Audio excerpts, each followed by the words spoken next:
Hello students, welcome to the class. आज हम पढ़ेंगे इंडस्ट्री एंड इट्स इक्विलिब्रियम के बारे में। सबसे पहले what is industry basically. So industry is a group of homogeneous firms, मतलब एक जैसी फर्म्स जब मिलके ग्रुपिंग करती है तो उसको हम बेसिकली क्या कहते हैं, इंडस्ट्री कहते हैं। अब एक जैसी फर्म्स जो है हमें वो सिर्फ और सिर्फ परफेक्ट कंपटीशन के अंदर ही मिल सकती है basically. Okay, so industry equilibrium में कब होगी? इंडस्ट्रियल इक्विलिब्रियम में तब होगी जब आपकी जो फर्म्स है ना, they have a tendency of not going out of the industry और new firms have no tendency of coming into the industry. जब जो स्थापित की हुई जो फर्म्स है हमारे उद्योगों में बेसिकली उस इंडस्ट्री में, वो बाहर जाना नहीं चाहती क्योंकि उनको नॉर्मल प्रॉफिट बेसिकली मिल रहा है। और नई फर्म्स जो है वो एंटर भी नहीं करना चाहती बिकॉज सिर्फ नॉर्मल प्रॉफिट ही आपको इंडस्ट्री में मिल रहा है। Getting the point. अब नॉर्मल प्रॉफिट होता क्या है कि जो नॉर्मल प्रॉफिट होता है वो एक ऐसा पार्ट ऑफ प्रॉफिट है जो कि कॉस्ट के अंदर इंक्लूड होता है। अगर वो मिल रहा है ना that minimum amount of profit किसी भी फर्म को, तो वो उस सेटअप को छोड़ के बाहर नहीं जाते हैं। और कुछ सुपरफिशियल प्रॉफिट आपको नहीं मिल रहा है उस इंडस्ट्री में, इस वजह से आपकी जो नई फर्म्स हैं वो उस इंडस्ट्री में एंटर नहीं करती। Okay, so there are two conditions, means there are two conditions for a equilibrium in an industry. सबसे पहला जो आपकी कंडीशन है वो है कि there is a constant number of firms. आपकी फर्म्स जो है वो कांस्टेंट नंबर में रहेगी, ना इंक्रीज होगी ना डिक्रीज होगी। सेकंड थिंग इज कि there would be the equilibrium in the firms also. जो फर्म्स हैं वो भी जो है ना संतुलन की स्थिति के अंदर होंगी, इक्विलिब्रियम की स्टेट के अंदर होगी बेसिकली। अब इक्विलिब्रियम की स्टेट में कब होगी? जब होगी इक्विलिब्रियम की स्टेट में फर्म्स जब उनको भी क्या होगा, लॉन्ग रन में नॉर्मल प्रॉफिट मिलता है। ओके, इक्विलिब्रियम कब स्थापित होता है फर्म का? जहां पर MC is equal to MR की स्टेट होती है। Getting the point. So now we will talk about short run equilibrium in the industry and long run equilibrium in the industry. So सबसे पहले हम बात करते हैं short run equilibrium in the industry की। किसकी बात करेंगे? Short run equilibrium in the industry. अब शॉर्ट रन इक्विलिब्रियम कब होता है इंडस्ट्री के अंदर? शॉर्ट रन इक्विलिब्रियम तब होता है जब आपके, देखो सबसे पहली बात है कि प्राइस कौन सेट करता है? फर्म्स की जो कमोडिटीज है उसका प्राइस कौन सेट करता है? उसका प्राइस सेट करते हैं हमारी इंडस्ट्री। इंडस्ट्री का जो डिमांड और सप्लाई कर्व जहां पे इंटरसेक्ट करता है उस पर्टिकुलर पोजीशन में आपका जो है प्राइस जो है सेटअप हो जाता है। Getting the point. Second thing is, अब शॉर्ट रन की अगर हम बात कर रहे हैं तो शॉर्ट रन में तो जरूरी नहीं है ना कि सारी की सारी फर्म्स ही नॉर्मल प्रॉफिट कमाएं। हो सकता है कि कुछ फर्म्स को जो है उस एग्जिस्टिंग प्राइस पे, प्रिवेलिंग प्राइस पे लॉस हो रहा हो और किसी फर्म्स को जो है उस एग्जिस्टिंग और प्रिवेलिंग प्राइस पे जो है क्या हो रहा हो, मुनाफा हो रहा हो, सुपर नॉर्मल प्रॉफिट हो रहा हो बेसिकली। ओके, सो क्या स्टेट है इक्विलिब्रियम की? क्या स्टेट रहेगी इसमें? इक्विलिब्रियम की स्टेट रहेगी जब आपका शॉर्ट रन की बात करें, short run marginal cost curve marginal revenue के इक्वल होता है। सो ये कंडीशन किसकी है आपकी? ये इक्विलिब्रियम की कंडीशन है शॉर्ट रन के अंदर अगर हम फर्म्स के इक्विलिब्रियम की बात करते हैं तो। Getting the point. अब एक बात आपको ध्यान रखनी है सभी को कि अगर हम परफेक्ट कंपटीशन की बात कर रहे हैं ना, तो परफेक्ट कंपटीशन में प्राइस जो है वो इक्वल होता है किसके? AR के, एवरेज रेवेन्यू के। और AR इक्वल होता है किसके? MR के। ये कंडीशन हमेशा प्रीवेल रहेगी परफेक्ट कंपटीशन की हम जब भी बात कर रहे हैं तो। ओके, सो अगर हम इक्विलिब्रियम की बात करते हैं तो इक्विलिब्रियम में भी SMC किसके इक्वल होगा? प्राइस के इक्वल होगा, या फिर हम कह सकते हैं SMC जो है शॉर्ट रन मार्जिनल कॉस्ट किसके इक्वल होगी? MR के इक्वल होगी, मार्जिनल रेवेन्यू की इक्वल होगी इक्विलिब्रियम की स्टेट में। Okay, so now let us draw a diagram. सबसे पहले एक में हम करते हैं इंडस्ट्री का डायग्राम सेटअप, जो कि क्या है? प्राइस डिसाइडर है। ओके, मतलब प्राइस मेकर जो है वो क्या है? इंडस्ट्री है। और फर्म्स की अगर हम बात करते हैं तो दो फर्म्स के बारे में हम बनाएंगे। सपोज करो यहां पे हमने ली फर्म ए और इस डायग्राम में हम लेते हैं फर्म बी। ओके, अब फर्म जो है वो है क्या, प्राइस टेकर। इंडस्ट्री है प्राइस मेकर, फर्म है क्या, प्राइस टेकर। अब इंडस्ट्री प्राइस कहां पे बनाती है, जहां पे demand and supply curve intersect होंगे। यहां पे हमने प्राइस लिया है, यहां पे हमने क्या लिया है, टोटल आउटपुट लिया है। Demand curve sloping downward, supply curve sloping upward. क्या प्राइस सेट किया गया इंडस्ट्री के द्वारा, ओपी प्राइस सेट किया गया। और कितनी टोटल इंडस्ट्री कितना आउटपुट करेगी, मान लो हम मान के चलते हैं ओ क्यू आउटपुट करेगी total industry. Getting the point. अब ये प्राइस सेट हो चुका है, ओपी प्राइस इस पर्टिकुलर कॉमोडिटी का जो ये इंडस्ट्री बना रही है ये सेट हो चुका है।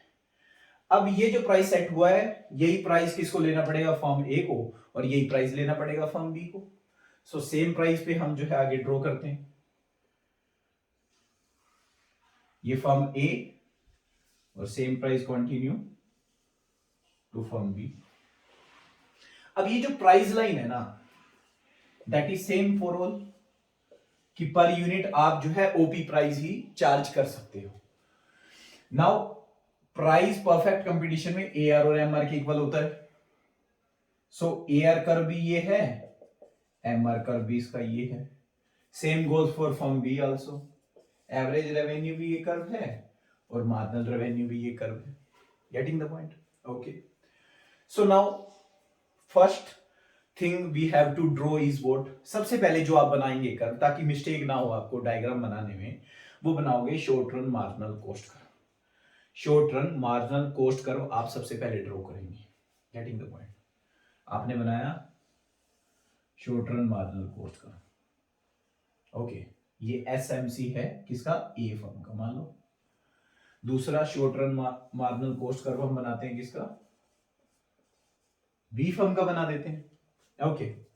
नाउ अब फर्म ए है, हो सकता है कि फर्म ए की कॉस्ट जो है वो कम हो, कम लागतों पे जो है अपनी प्रोडक्शन कर पा रही है ना, और फर्म बी है वो ज्यादा लागतों पे अपनी प्रोडक्शन कर पा रही है। सबसे पहली चीज जो आपने देखनी है वो ये देखनी है कि इक्विलिब्रियम अब डिसाइड हो गया इस पॉइंट पे। इक्विलिब्रियम किस पॉइंट पे डिसाइड हो गया, ई पॉइंट पे डिसाइड हो चुका है। यहां पे इसका इक्विलिब्रियम हम मान के चलते हैं ये एफ पॉइंट पे डिसाइड हो चुका है।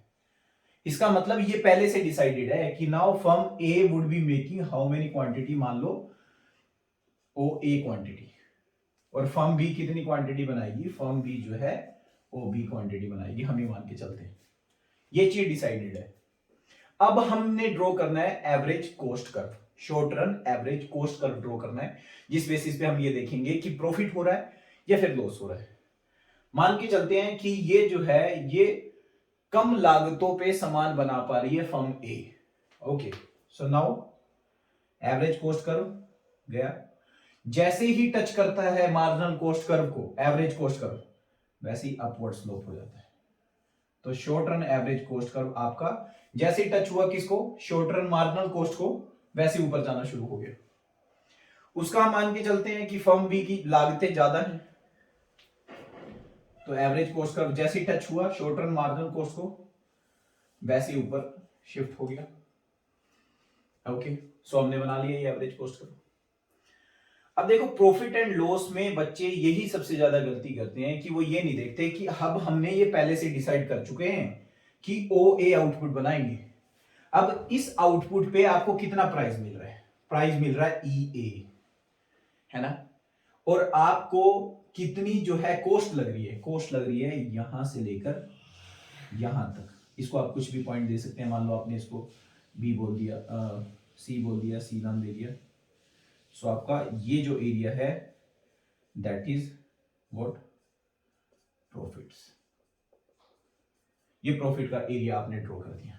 अब आपको प्राइस इतना मिल रहा है पर यूनिट एक कमोडिटी को बेचने पे, और इतनी पर यूनिट आपकी जो है लागत आ रही है, तो पर यूनिट ईसी आपका क्या हो रहा है, प्रॉफिट हो रहा है। और टोटल प्रॉफिट क्या हो रहा है, इतना पर यूनिट प्रॉफिट, और इतनी आप कमोडिटी बेच रहे हो, इतनी यूनिट ऑफ कमोडिटी आप बेच रहे हो, तो आपका ये shaded area is total amount of profit, super normal profit you are earning, और we can say from A is earning.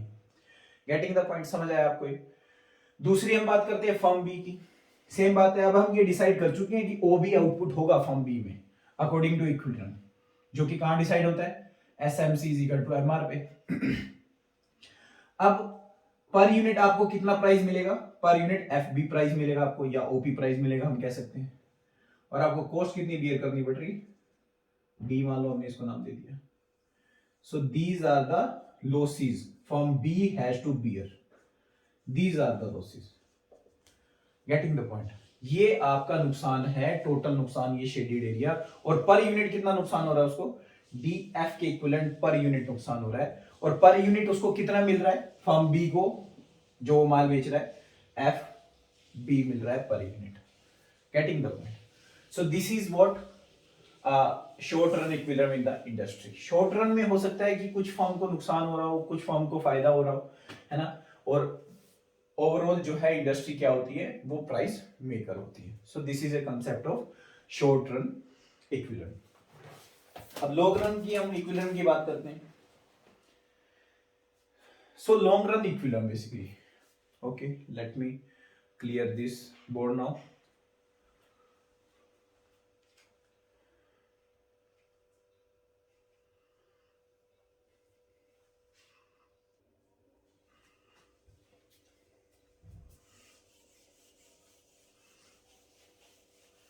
अब हम लॉन्ग रन इक्विलिब्रियम की बात करेंगे इंडस्ट्री में, ओके।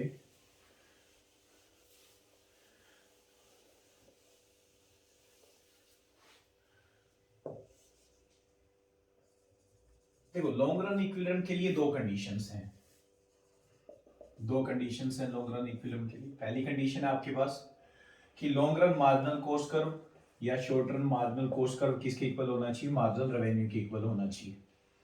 सेम कंडीशन जो कि हमने शॉर्ट रन में जिसकी बात की थी। दूसरी condition, firm should be getting the normal profit, firm को जो है नॉर्मल प्रॉफिट मिलना चाहिए, only normal profit. Super normal profit आपको नहीं मिलेगा। क्यों नहीं मिलेगा? अगर आपको सुपर नॉर्मल प्रॉफिट मिलता है तो क्या होगा कि नई फर्म्स आपकी मार्केट में एंटर हो जाएंगी। मार्केट में एंटर होने से सप्लाई इंक्रीज हो जाएगी पर्टिकुलर उस कमोडिटी की, जिसकी वजह से कीमतें जो है उसकी प्राइसेस स्लैश हो जाएंगी, कीमतें नीचे गिर जाएंगी उस कमोडिटीज की, और हमारा सेम नॉर्मल प्रॉफिट गेन होने लग जाएगा, मिलने लग जाएगा हमारी इंडस्ट्री में। दूसरी तरफ अगर हम देखें, अगर लॉसेस हो रहे हैं तो लॉन्ग टर्म तक लॉसेस बियर नहीं कर सकती है कोई भी फर्म। कुछ फर्म्स इंडस्ट्री से बाहर निकल जाएंगी, अगर बाहर निकल जाती हैं तो सप्लाई कम हो जाएगी हमारी मार्केट में उस कमोडिटी की, इंडस्ट्री में मैन्युफैक्चरिंग कम हो जाएगी बेसिकली, और उसकी वजह से प्राइसेस विल गो अप, तो दोबारा से नॉर्मल प्रॉफिट मिलने लग जाएगा। तो अगर हम लॉन्ग रन की बात करते हैं तो normal profit is only a scenario, okay. So normal profit की कौन सी सिचुएशन होती है?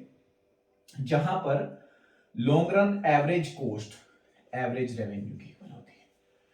लॉन्ग रन एवरेज कॉस्ट जहां पर एवरेज रेवेन्यू की इक्वल होती है, this is a condition of normal profit, okay. So अब हम डायग्राम से इसको समझते हैं। बेसिकली डायग्राम से अगर हम इसको बनाने की कोशिश करें तो वही दो डायग्राम हम बनाएंगे इसमें।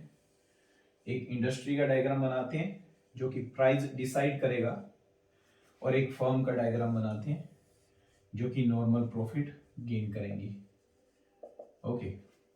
सो यहाँ पे प्राइस लिया है हमने, यहाँ पे हमने आउटपुट लिया है, सेम थिंग यहाँ पे हमने आउटपुट लिया है, और यहाँ पे रेवेन्यू और कॉस्ट और प्राइस, सारी की सारी चीजें जो हमने वाई एक्सिस पे ले रखी है फर्म की, ओके। सो इंडस्ट्री ने प्राइस डिसाइड किया, demand curve, supply curve, OP price has been decided, OQ output जो है वो बनाएगी पूरी की पूरी इंडस्ट्री एज ए होल। तो same price will be taken by the firm, firm जो है ओपी प्राइस ही चार्ज करेगी अपने प्रोडक्ट का, ओके। सो सेम बात परफेक्ट कंपटीशन की बात करते हैं तो वही बात सेम अप्लाई होती है कि price equal to AR equal to MR, average revenue और मार्जिनल रेवेन्यू की इक्वल होगा price, okay. So this is AR is equal to MR। सबसे पहले हम बनाएंगे short run marginal cost curve, फिर हम बनाएंगे long run marginal cost curve. Equivalent decide हुआ इस पॉइंट पे, OM मान के चलते हैं हम, इक्विलिब्रियम है हमारा। ओके, सो पहली कंडीशन आपकी क्या होगी, long run marginal cost curve, short run marginal cost curve और एमआर सारे के सारे इक्वल। सो इस पॉइंट पे एलएमसी, एसएमसी और एमआर तीनों के तीनों इक्वल हैं, तो पहली condition has been fulfilled. Second condition की बात करते हैं कि नॉर्मल प्रॉफिट मिलना चाहिए। नॉर्मल प्रॉफिट कब मिलेगा, जब एलएसी किसके इक्वल होगा, एआर की, मतलब long run average cost equal होगा एवरेज रेवेन्यू के। तो long run average cost curve ये हो गया। अगर हम short run average cost curve भी बनाए तो ये एक एनवलप की तरह बनता है लॉन्ग रन एवरेज कॉस्ट के बीच में, ये short run average cost curve हो गया। तो basically this is point of equilibrium.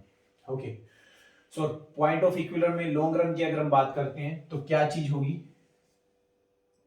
LMC equal होगा एसएमसी के, short run marginal cost curve के, जो कि इक्वल होगा किसके, एमआर के मार्जिनल रेवेन्यू के, जो कि इक्वल होगा किसके, एलएसी के, जो कि इक्वल होगा किसके, एसएसी के, short run average cost curve के, जो कि इक्वल होगा किसके, एआर के एवरेज रेवेन्यू के, जो कि प्राइस भी जिसको हम कहते हैं। तो सारी की सारी चीजें बेसिकली आपस में इक्वल होती हैं अगर हम बात करते हैं किसकी, लॉन्ग रन इक्विलिब्रियम की इंडस्ट्री के अंदर।